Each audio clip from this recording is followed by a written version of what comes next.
یہ رشتے مذاق کے لیے نہیں ہے بلکہ یہ رشتے حفاظت کے لیے ہے، ایک دوسرے سے دور رہنے کے لیے ہے۔ لیکن آج معاشرے کی حالت اتنی تباہ کن ہے، اتنی برباد کن ہے کہ پوچھئے مت۔ خاص کر کے یہ ہمارا علاقہ چوپڑا پلوک کا عالم تو یہ ہے سب سے زیادہ، میں تو سمجھتا ہوں کہ پورے بنگال میں مسلمانوں کی سب سے ابتر حالت اگر ہے تو یہ چوپڑا بلاک کی حالت ہے۔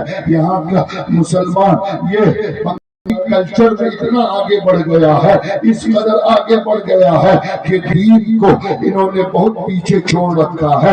حضرات محترم آج دیکھیے، آج اپنے پسند کی شادیوں کا رواج اس قدر بڑھ گیا ہے، اور کسی کی لڑکی کسی کے لڑکے کے ساتھ آئے دن یہ سننے میں آتا ہے کہ حضرت میری لڑکی فلاں کے لڑکے کے ساتھ بھاگ گئی، سماج میں میری ناک کٹوا دیا، میری عزت کا جنازہ نکال دیا۔ اللہ اکبر! اے میری قوم کی بیٹیوں، اللہ کے عزت و جلال کی قسم، کسی اجنبی لڑکے سے تم کو محبت ہوئی، 2-4 مہینے کی محبت یا 1-2 سال کی محبت میں تم نے اپنے باپ کے 18 سے 20 سال کی محبت کو قربان کر دیا، اپنے ماں کی اس محبت کو۔ تمہاری وہ ماں جو 9 مہینے تک تجھے اپنے پیٹ میں لے کر 1000 تکلیفیں برداشت کر کے تمہیں پرورش کیا، وہ تمہاری وہ ماں جو 2 مہینے تک تمہیں اپنا خون دودھ کی شکل میں پلا کر بڑا کیا، تمہاری وہ ماں اگر تمہیں ٹھوکر لگتی تھی تو تمہارے ماں باپ کا دل نکل جاتا تھا۔